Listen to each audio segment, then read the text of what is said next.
Welcome back to the We Are Power Studio, the home of our monthly webinars and weekly podcasts.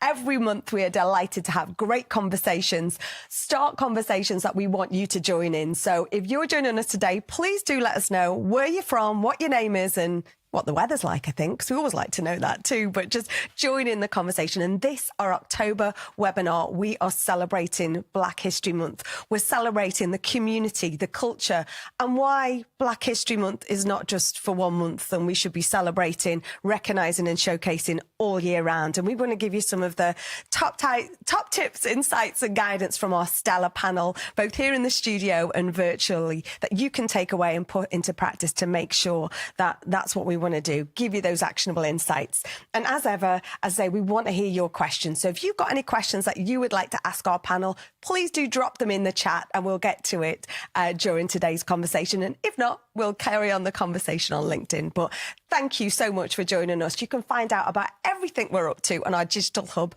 wearepower.net. So why don't we get to it? I'm delighted to be joined in the studio by Double Trouble, the Double Trouble Rebeccas. We've got Dr. Rebecca Loy, birthday girl, can I just add, caveat there, and Rebecca Aherkwe, and also online, not forgetting the wonderful Elizabeth Cameron. Thank you all for joining us, and I'm going to throw to you first, Elizabeth, to introduce yourselves, because you've all got so many hats. I couldn't possibly summarise it in the length of this webinar, I think. Elizabeth, or Lizzie, who are you going to be today? I'll be Elizabeth, thank you. I should say that Lizzie is an in-joke from my daughter because she knows it winds me up. She set up all my, it was a legacy from my separation that my younger daughter set up my socials, so it stuck.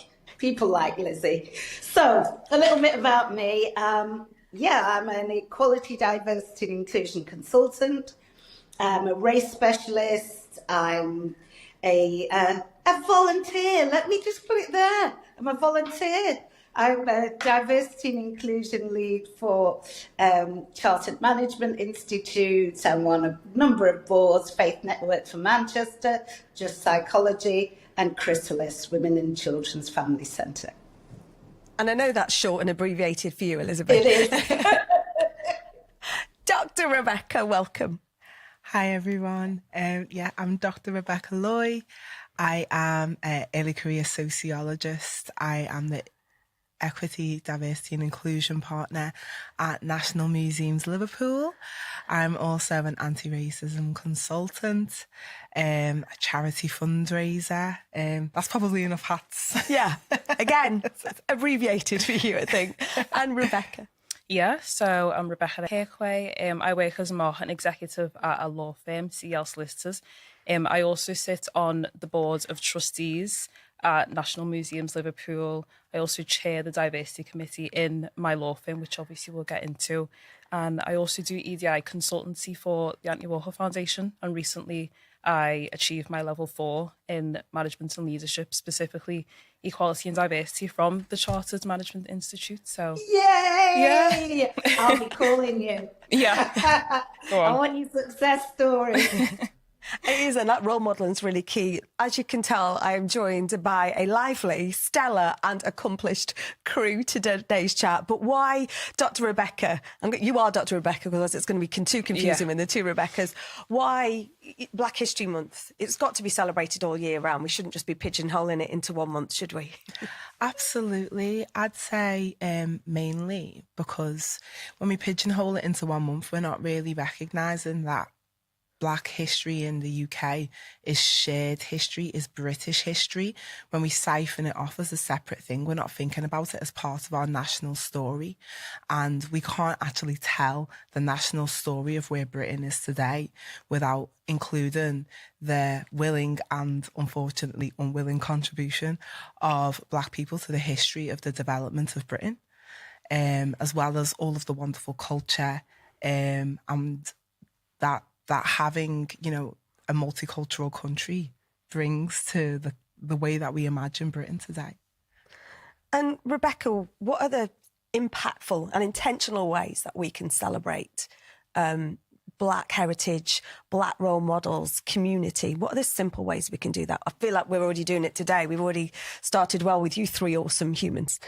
Yeah, well, I think it's just, appreciating the diversity that you have around you and the Black voices and the Black perspectives. And as you said, we've made a start today by you inviting us on this panel. So I think if you are in a position of any sort of leadership or, you're looked up to in that type of way, you have a following, amplify Black voices, because it is important. And as you said, it shouldn't just be contained within a month or contained within a certain time period. It should be a continuous effort. So I think, just seek out those voices and give them a platform, essentially.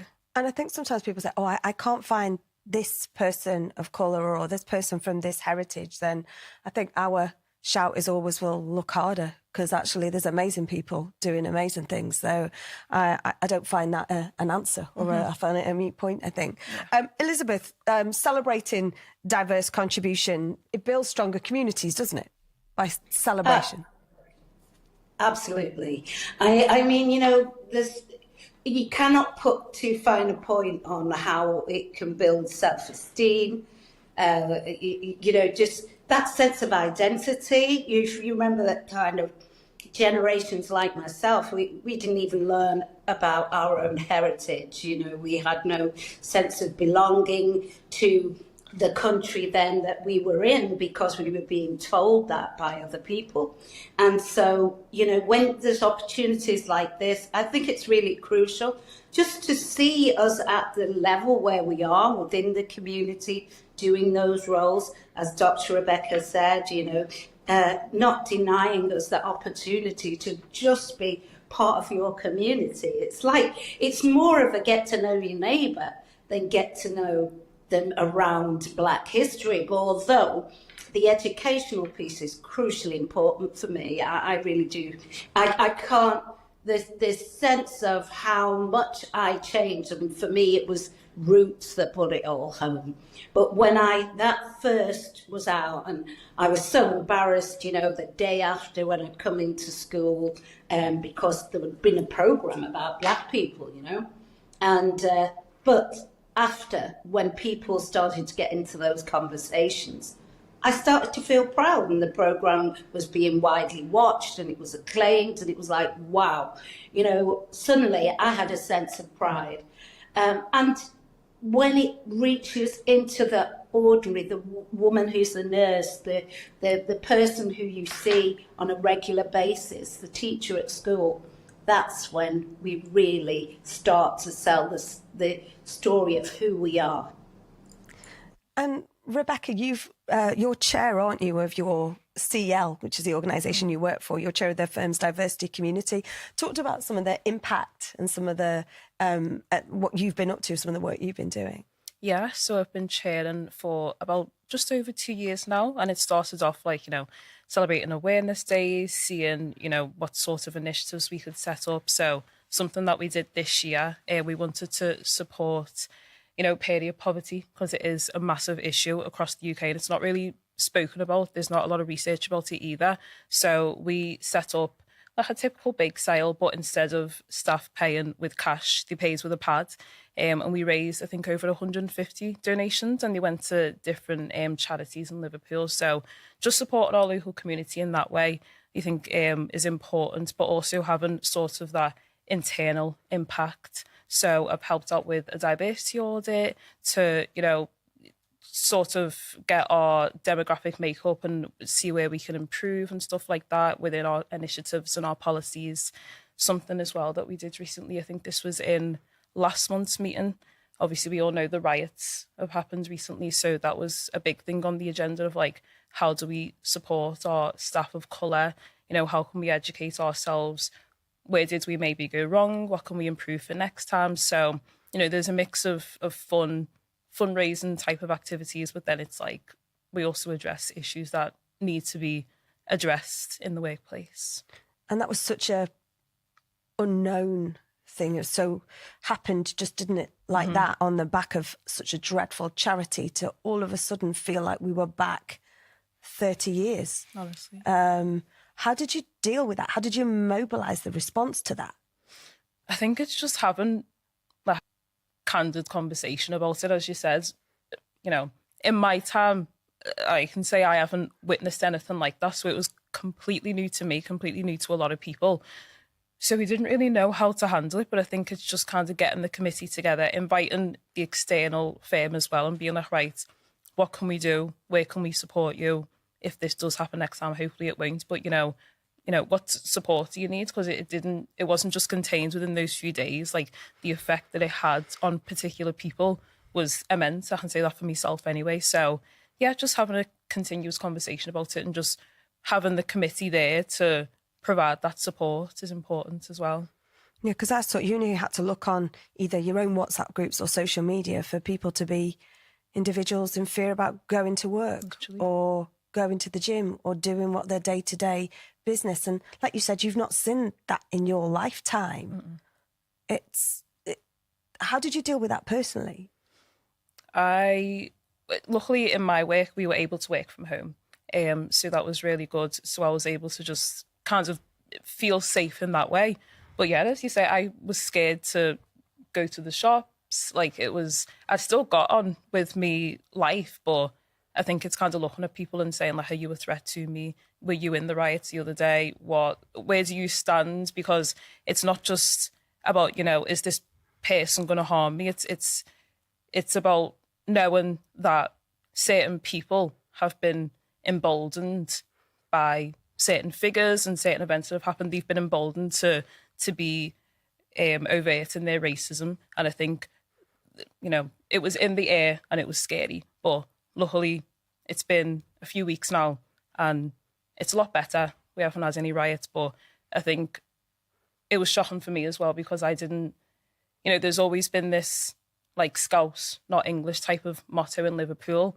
And I haven't seen racism on that level. So I felt really disappointed, to be honest. But it was also nice to see how people came together to oppose that. So, yeah, mixed feelings, but yeah, strange times. Very strange times. And how did you react with this, Lizzie? Yeah, and thanks for bringing me in, because as chair of, you know, I've only just recently stepped down as chair of GM Race Equality Panel, so I'm very connected with our communities. I mean, clearly there was some serious Islamophobia going on, and for that I was working closely with Stand Up to Racism, who's, you know, they're in all the seats basically, but they enabled a voice to be out there, a collective response very quickly, a very peaceful response that brought all community in, and I think that first, you know, sort of demo rally that we staged in Manchester had really predominantly white people in that crowd, and you know, I mean, that's good and bad. It's great to see, you know, your allies, but people were fearful to go out on the streets, and for me it was a revisit. You know, there's a real deeply sickening feeling in the pit of my stomach, because I lived through that at the late 70s, you know, that was no fun to be part of that. And so it was really important to harness the good feelings that were within the community to protect people who were being harmed, to show people that, you know, in terms of accuracy, that, you know, nobody would have endorsed that horrific crime. It was just so vile. But you know, to layer it with some equally horrible actions afterwards, that people cannot be safe in their own faith community. And as you've heard me say, I'm on the Faith Network for Manchester, there was a faith response to this as well. So nobody was ignoring it. I think different pockets of the community were coming in. But for me personally, I felt ill because, you know, I had been there before, and there was no way that when I had a voice strong enough to speak to this, that I wasn't going to make it clear to people that the pictures of a skin-headed white man with, you know, turned up denim jeans and maroon bother boots, as we called them then, but Doc Martens, has stayed with me all my life, my entire life. And Dr. Rebecca, I think one of the things that came through, Rebecca, you talked about almost the community approach and finding a positive there, but how can we ensure that conversations around race and racism are held with respect and sensitivity, and particularly in white spaces as well? I think it's a big issue to think about, isn't it? And I think one of the first things is, do we really understand what racism is? Do we understand what race is? Because if we have that understanding that there's no such thing as race, it's a construct. There's only one type of human. And the idea of race was actually created in between around the 1700s, which is the same time as transatlantic slavery. And a lot of it was around taking the guilt away from being able to use people as chattel slaves to get a profit. And so without any real scientific understanding, people started to categorize people in a way that had never been done before to make money. And the way to do that was say that there were some people who were more human, and there were some people who were closer to animals. And there was this racial hierarchy that was created with black people being the closest to animals. And so if we start with that understanding that there was no science like we have today that created that understanding, and that every time we use these words, race, we're calling back to ideas that we used to create slaves, to allow slavery to be okay in a few people's consciousness. And, so it's if we start there, people were dehumanized for the sake of profit. And if we understand that, and then we understand that, all the scientific backing today is that there's no such thing as race. We are different colours because we've evolved to take in vitamin D in different ways, and that's about it. And that's all it is. It's a construct. And so what is it that we're really doing by having these categories? And do these categories benefit us, or who do they benefit? And that's a very different conversation, and that's a very interesting conversation. And that's kind of where I like to do my study is who benefits from the ideas of race and racism. And I guarantee you it's a couple of rich people, and that's about it. So ideas of race and racism, they keep a lot of us divided. They sow a lot of discord in society. And it really doesn't benefit any of us to buy into these ideas. And so if we start off with this idea that, this profit-making idea doesn't benefit all of us, and there's lots of research out there, there's lots of books that you can go and look at, and or articles or blogs and videos that you can look at to gain this kind of understanding of the construction, the social construction of what race is. You kind of can see that it's really interesting because we use words like red pill in a kind of with a really negative connotation now, but you kind of see the kind of matrix of the social construction. We've all believed this idea of race, and we've all really bought into these ideas. This is just the way we were brought up to think, but really, there's no scientific basis behind it. It's not even true. So do we need to rethink how we educate? Absolutely. And I think this is the piece for me, and talking about things like the recent riots.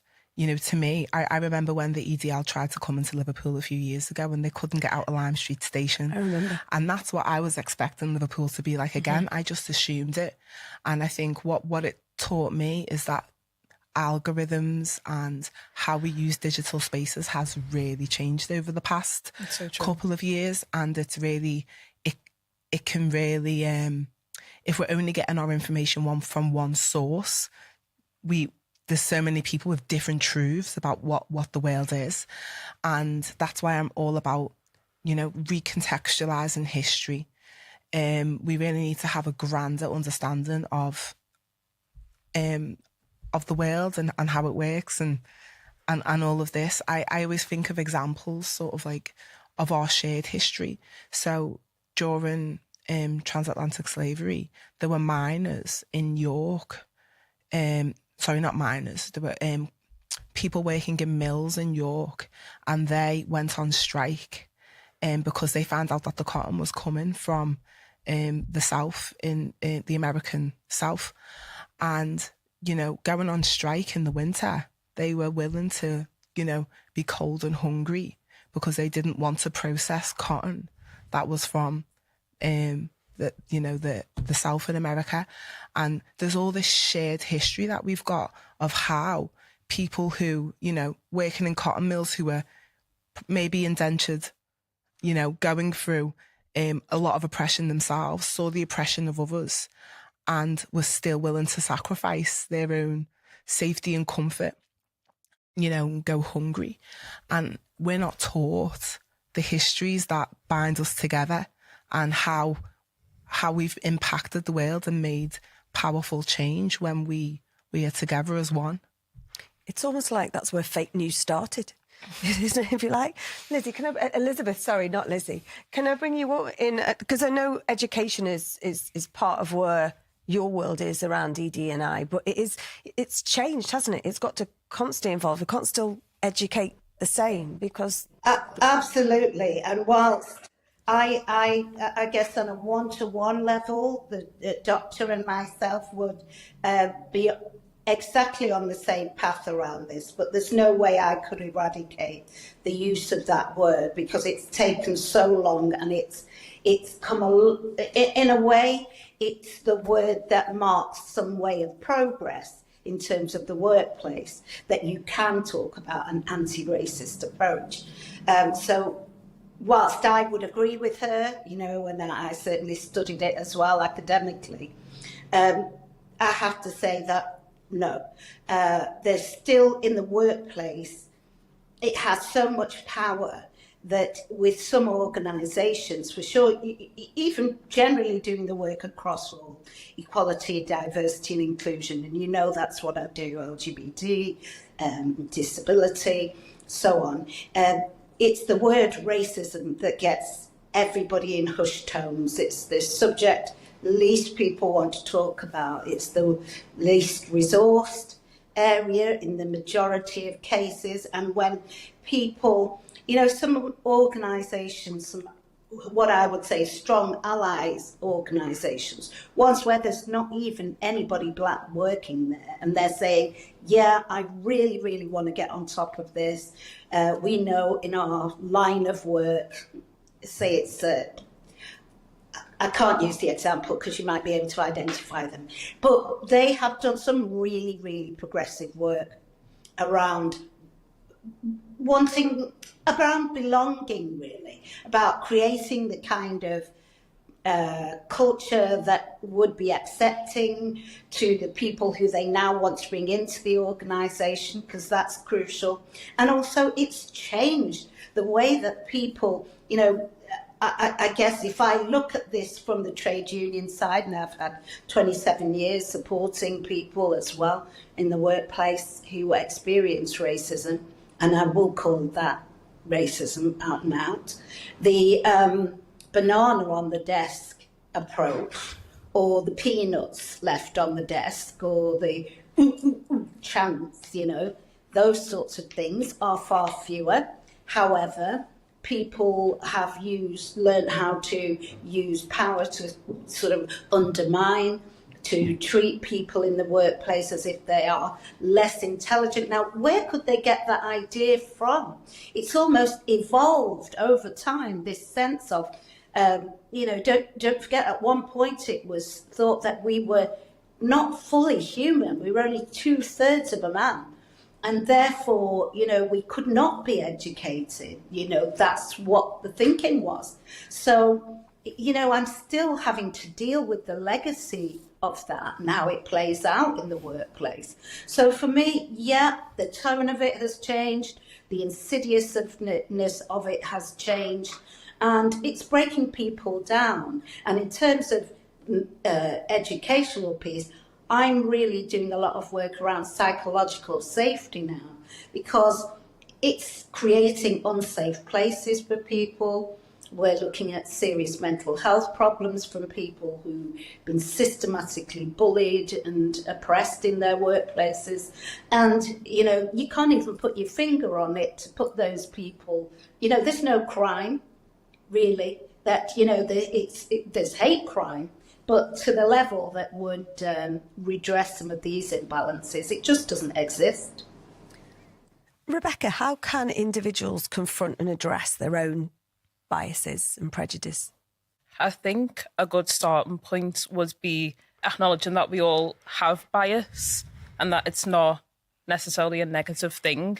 It's natural. So when we get to the stage where we recognise that it's natural, it's then recognising who we hold bias towards and whether or not we're indirectly or directly mistreating those people. And yeah, it's just, I think, about having introspection and thinking, who do I have these certain biases or views towards, and just kind of, reflecting on the type of behaviour, the way that you treat people, essentially. And also, again, like surrounding yourself with diverse individuals, because then you're dismantling your biases in a passive way. And I think that's probably the best way, is to get yourself out there, mix, bring in different diverse voices into your life and dismantling your biases day by day. And it's not, sometimes people think, it's such a big thing, I don't know where to start, so therefore I won't. Surely it's about being curious and interested in the first point. Yeah, and I think sometimes it can be hard to get to the point of approaching it and facing it head on, because you might feel vilified or you might feel bad about yourself for having this certain bias towards someone. But as I say, it's completely natural. It's as natural as anything. And all bias comes from ignorance. And again, ignorance can be a negative thing, but in its truest form, ignorance, again, is natural. We're ignorant to what we don't know. So, yeah, just acknowledging it, really. Yeah, get your head out the sun. Yeah. Dr. Rebecca, just looking sort of at the wider intersectionality, marginalised groups, LGBTQ+, women of colour, it's really important to acknowledge that and understanding give some insights into where intersectionality fits as well. Yeah. So intersectionality was created by Kimberly Crenshaw, and it was literally an answer to thinking about the intersection between, she was thinking particularly, Kimberly Crenshaw's a black feminist, and she was particularly thinking around this intersection between feminism and racism. Some of the early feminism wasn't really looking at the issues of race within it. And so she wanted to kind of point out how if you have more than one protected identity, then you're experiencing different intersections of oppression. And so it's really important for us, if we're aiming to be an ally, to understand that and to be kind of alert to it. So we talk a lot in my workplace when we're doing our allyship work. We talk a lot about relative privilege. Like, we all have privilege. In one way, we fit into the dominant group in society, whether that is because you're heterosexual or because you're a man or because of the colour of your skin.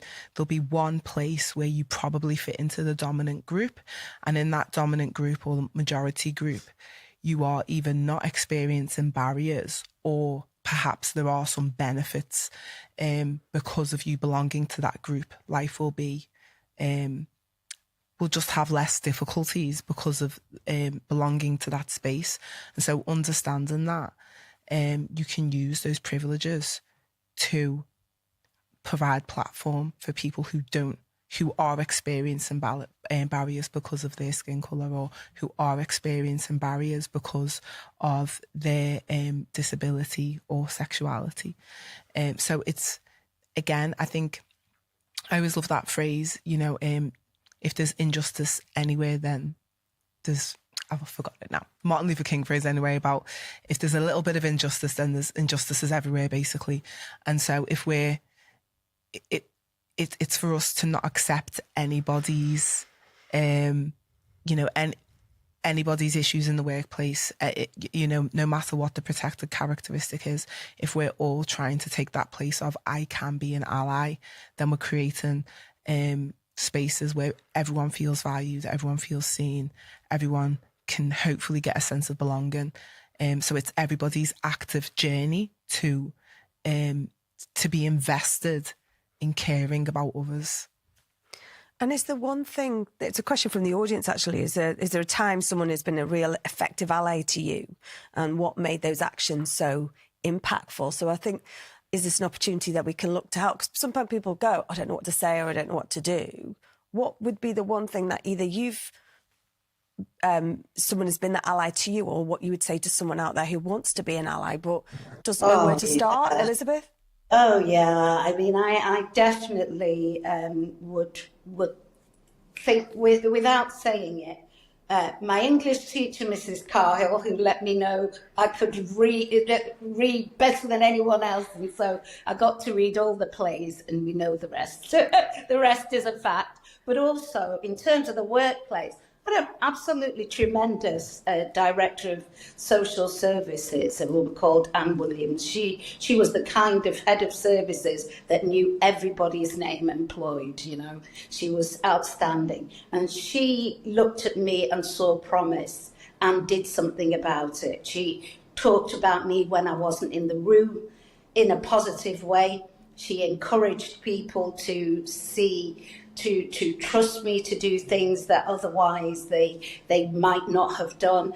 And because of that, I grew in my own esteem and courage to take my creative, innovative approaches around doing things into a boardroom, essentially, and make those strategic approaches. So she is an incredible woman, and somebody who does that for you gives you that greater sense of self. I mean, you do that, Simone, you know damn well you do. So, damn it, I don't think I'm allowed to say that, but you do that, and that's really important. It's huge. When you say, you are the person I will trust with this, when you reach your hand out to somebody, so many people are looking at you doing that, and that's massively powerful. So, yes. Rebecca, what would you say to willing advocates out there that maybe don't know where to start? What can they do? I think just don't be afraid to have those courageous conversations. You know, for example, take the riots, for example.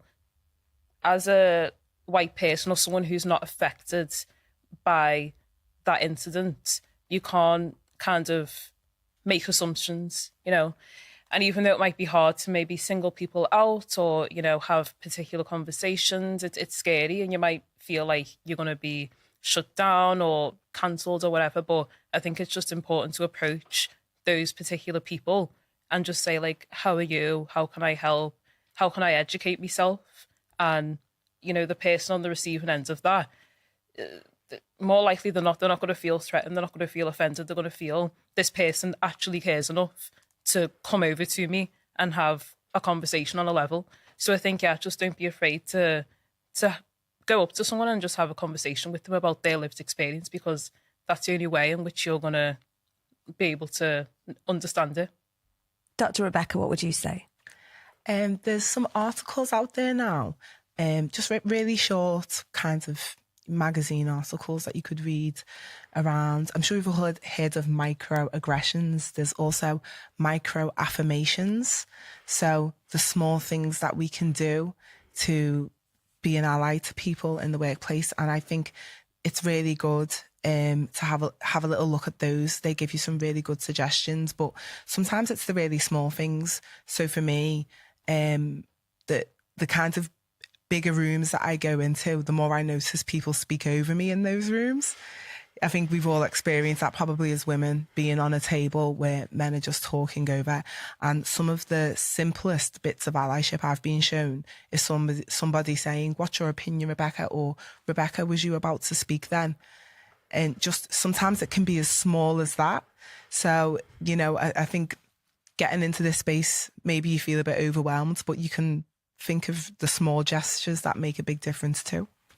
I think that sometimes people think it's got to be something huge or got to be qualified in or reading masses of information. On last month's webinar, we talked about financial education, and it's like, actually, I think it was nudges and nuggets that we needed, like small things. Don't worry about having to know it all. Just start somewhere and be intentional about it.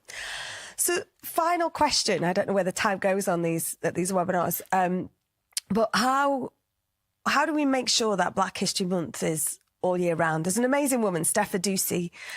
She runs a hospice over in the Northeast, and she was winner of our Transformational Leader Award a few years ago. And she set up a podcast called Black All Year Round. With that view about, actually, we've talked about role modelling, we've talked about shining a light, how do we do that all year round? But how can we make sure that we are celebrating and recognising all year round? What can we do? I'm massively committed to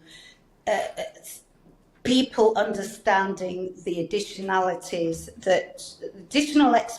that comes with being from varying communities. So one of the things is when you're talking about autism, for example, do look there to see what's the experience of Black people and autism. And if there's, maternity, for example, most people, there's so many people in the workplace, almost 50% of most workplaces have women. And if you're talking then, we can talk about the experience that a Black woman is 4 times more likely to experience loss at childbirth. And, it's an opportunity for a discussion that's changed so many people's views. And I think it goes away from those pictures that some people hold in their head of who holds a knife, who commits certain types of crime, etc. So for me, I very much want, I feel part of my community. I was born in Cheetham Hill, Manchester, not a classy part of town. But I'm a proper Manc, and that's how I feel. I mean, I've got the terminologies, that's how I speak, these are my friends.